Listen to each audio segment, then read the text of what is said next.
everyone, it's Brad, and we're back here with our 8th episode of the series. And we're going to be covering more matchups like we did in episode 7. So if you guys didn't see it, we covered the Necros and Burning Abyss matchup. And we were supposed to cover Shaddolls, but we ran out of time, so we're going to cover those in this episode, as well as the Qliphort matchup. So to start out, I'm going to go over the Shaddoll matchup. Now, there are a few things you want to be mindful of when you're playing against Shaddolls.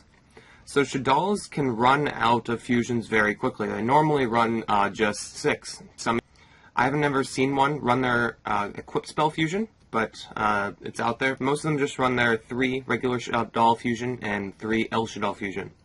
So if you can get rid of these when they're in the graveyard by using the Infernoid's effects to tribute a monster and then banish them, they're going to run out of resources extremely quickly.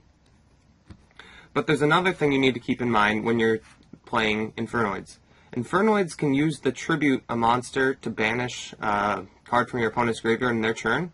So if they're using their Shaddoll fusion and you have an extra deck monster, let's say you have a Clearwing Synchro Dragon out, and they have a few cards in hand, maybe not a full hand, this might be later in game, you can go ahead and tribute your extra deck monster to banish any card, and then they're going to be forced to fusion from hand, and if they don't have enough to fusion from hand, it'll just fizzle and they'll lose one of their important fusions. So you need to be mindful of this whenever you have the ability to go into the extra deck. You shouldn't be scared, because most people are kind of scared to go into the extra deck against Shaddolls. You have to know that you can get rid of it, and you have to actually get an Infernoid out so you can get rid of it as well. Now I'm going to go over how to make them run out of cards. So also, using the Infernoid's effect to tribute a monster to banish a card, you can hit a lot of the cards that Shaddolls need to bring back from the graveyard. So when Shaddoll fusions die and get sent to the graveyard, they try to bring back a Shaddoll spell or trap card. You can prevent them from bringing this back in a multitude of ways as well, not sending the fusion to the graveyard, but you can also just tribute a monster and banish their fusions. Another thing that brings back from the graveyard is Shaddoll Falco, and you're going to want to play around this card because they can bring back any of their monsters. If they have a fusion in there, you have to be really careful. So Shaddoll Falco targets a card, so as long as you don't attack into it, you're going to be able to actually take tribute a monster and take out what they wanted to bring back, so they just lose their effect. And they have also used the effect of Shaddoll Falco that turn, and so they wouldn't be able to use other effects, so when it's sent to the graveyard, it couldn't set itself that turn. So now, onto the specific effects of each Infernoid. Besides their tributing effects, Infernoids also have a great matchup with their effects. So, against the Shaddoll Falco, for instance, you can use Infernoid Pyrameus and then activate its effect to shuffle in the Falco itself, or whatever it brought back from the graveyard, into the deck. This is extremely useful at preventing them from going plus, because they can usually bring back a Shaddoll Beast, which makes them draw 2, then discard 1 card. So, another monster that's really great against the Shaddolls is Infernoid Entra. Infernoid Entra has the effect to return a face-up card your opponent controls to the hand. And what you're going to want to do with this is you're going to want to target a fusion monster they have. So this will prevent the fusion from getting their effect when they're sent to the graveyard to add a Shaddoll spell or trap from their hand. And also it's just great removal for Winda when they go into that. The next card we're going to talk about is Infernoid Nuku. Infernoid Nuku is actually really great against the Shaddoll Falco as well. If you summon it, you can destroy all monsters on the field, and then they have the set Falco. Since it was destroyed and sent to the graveyard, it will set itself again, and then it's no longer a problem, and you can just attack over it.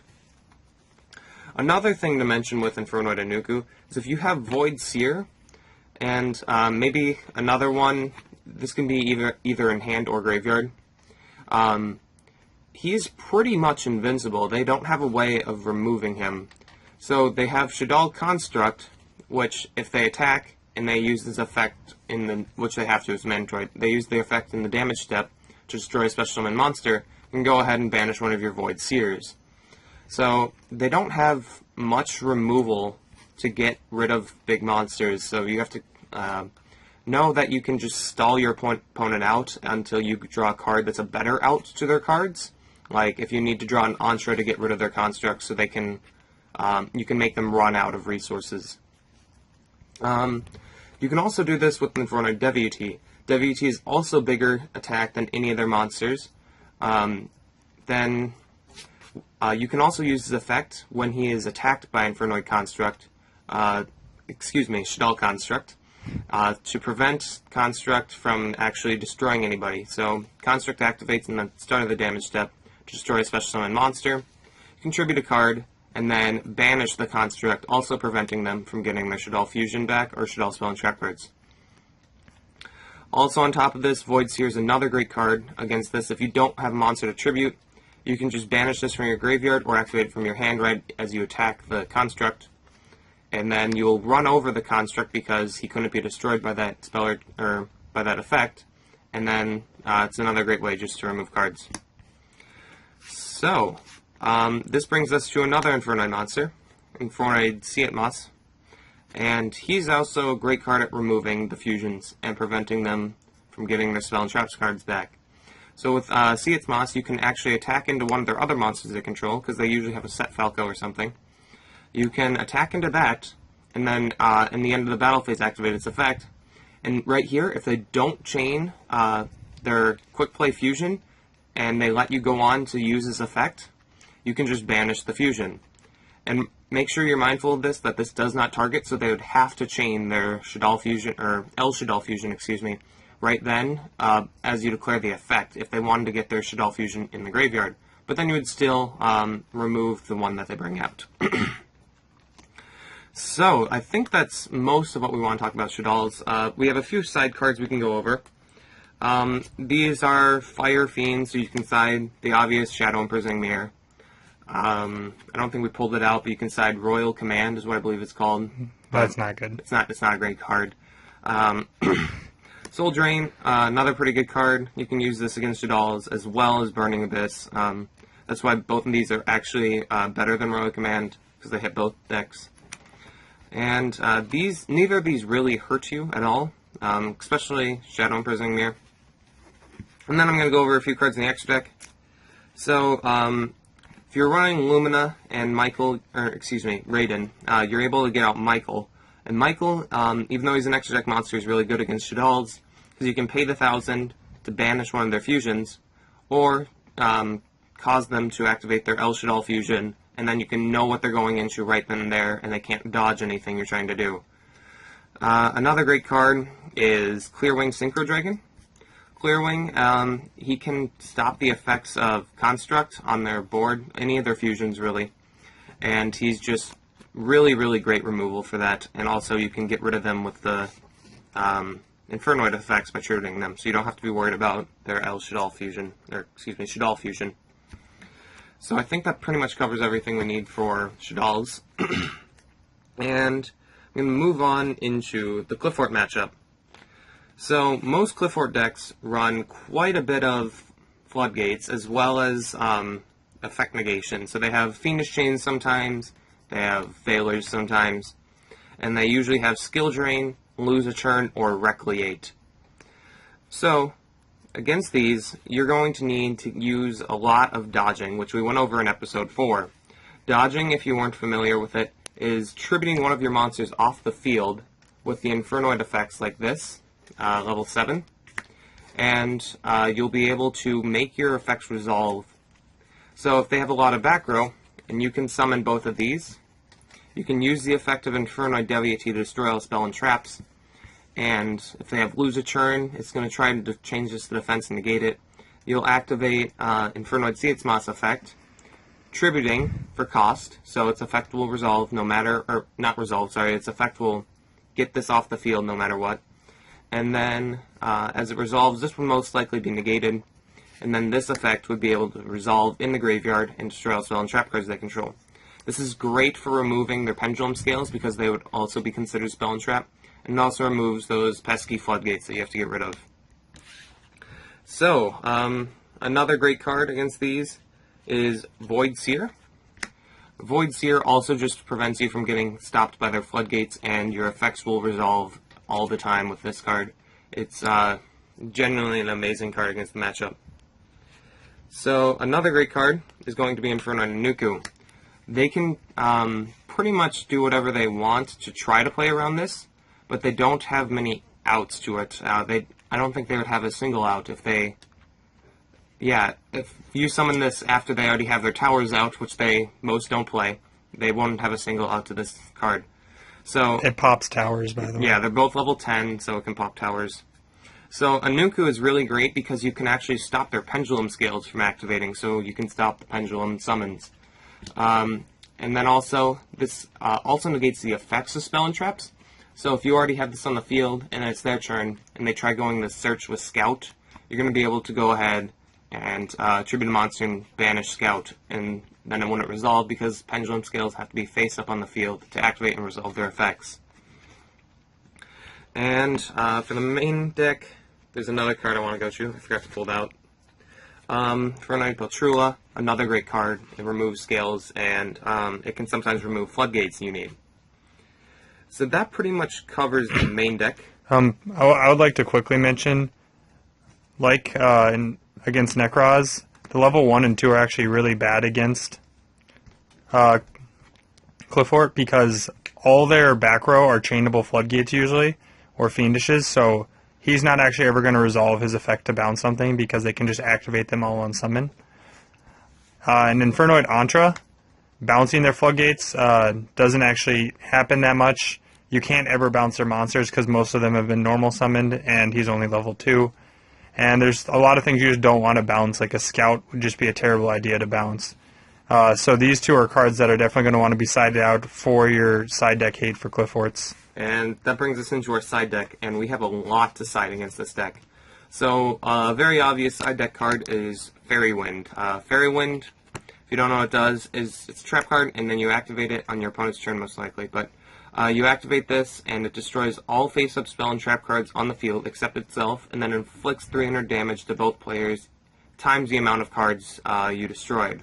So let's say you popped, their Scout, their other Pendulum Scale, and like Floodgate probably, maybe lose a turn, you would inflict 900 damage. So great card against the Qliphorts because you can not only pop their scales, but you can also lower their life points, which are already few in like that's because of their Scout searches. They pay 800 life points most likely a turn. Sometimes if they're using combos, they can return it and activate it again, and they're paying up to 1600 life points, and this just really hurts them. So another great one is if you're running the Lightsworns, you can run the Lila. Lila actually, it not only just gets rid of their Scouts, which they only have 2 of currently, it also mills and helps your actual deck just perform better, I guess. It makes you have more Infernoid names in the graveyard and will help you go off. Another great card, Yugioh. Yugioh negates the effect of all the spell and trap, or all the traps on the field. And yes, it is only on the field now. That got errated, like, I don't know, a week ago probably. So this does stop their floodgates and everything. You can Monster Gate into these, and you can Reasoning into this, as well as just summoning an Infernoid monster and then tributing it, because Infernoids are fairly easy to bring out, I would say.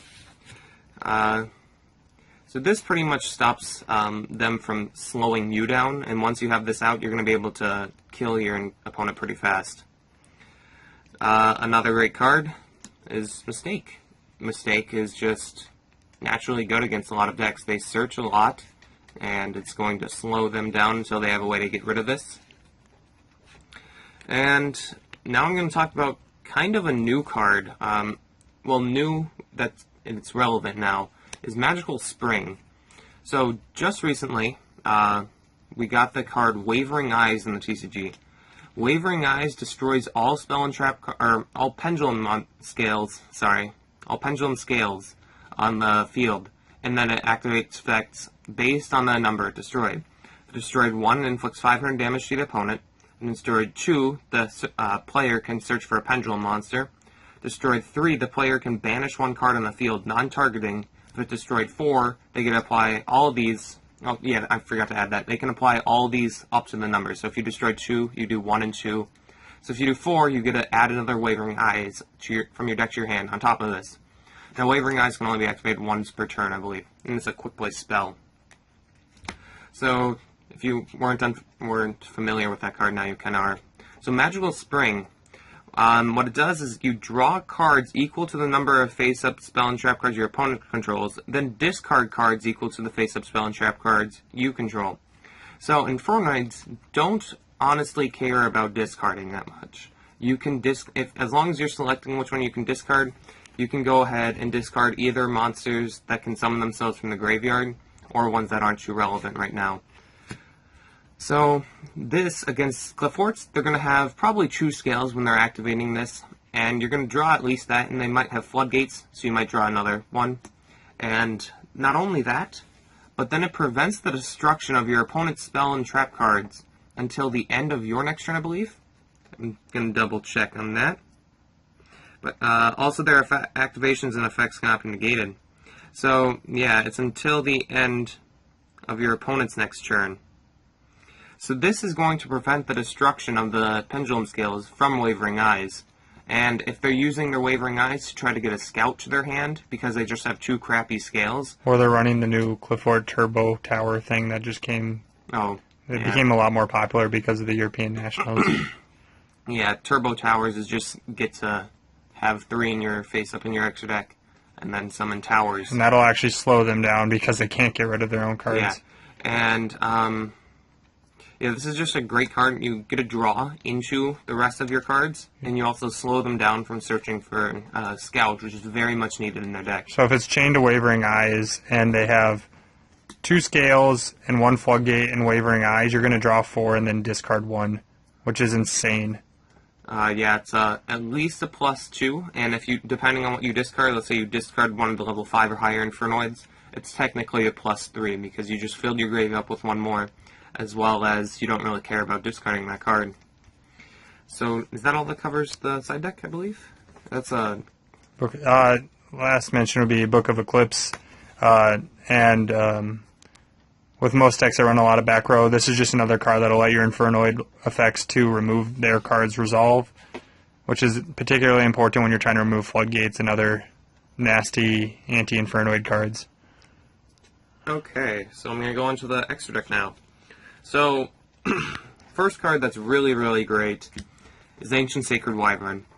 They like to run upstarts a lot because they like consistency, and they also pay a lot of life points with Scout. So chances are they haven't hurt you very much, and they've probably taken a few thousand by time you can summon this. And this gains life or gains attack equal to the difference in you and your opponent's life points. And if you were less than your opponent, it would lose it.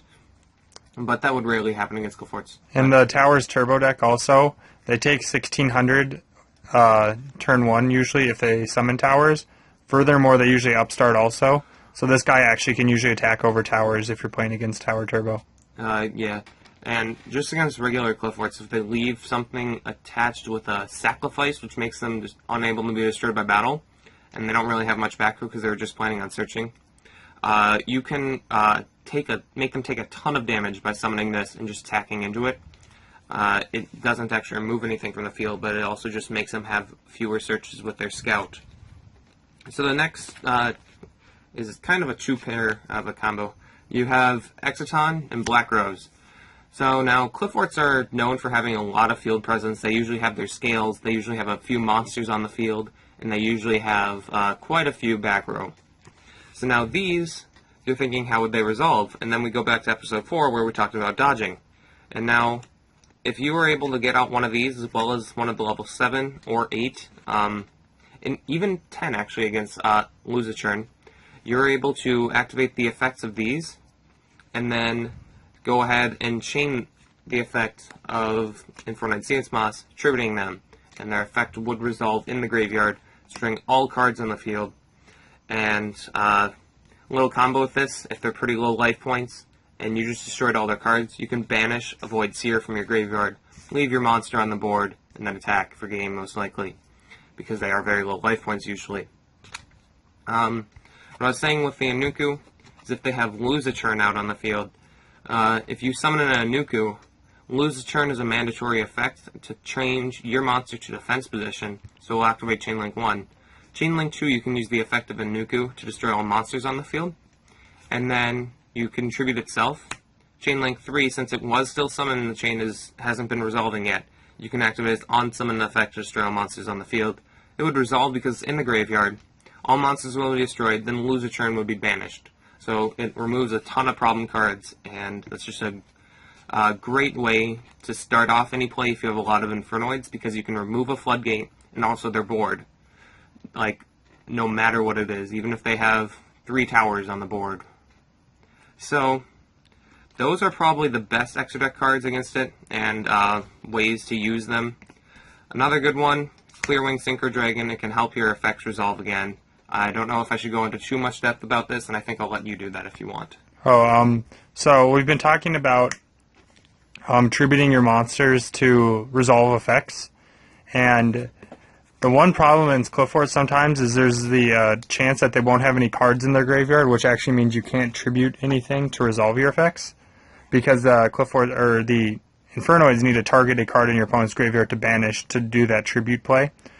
So what Clearwing and Start a Spark allow is for when you summon a Deviety, they have spell speed 2 effects that can activate on Deviety's summon.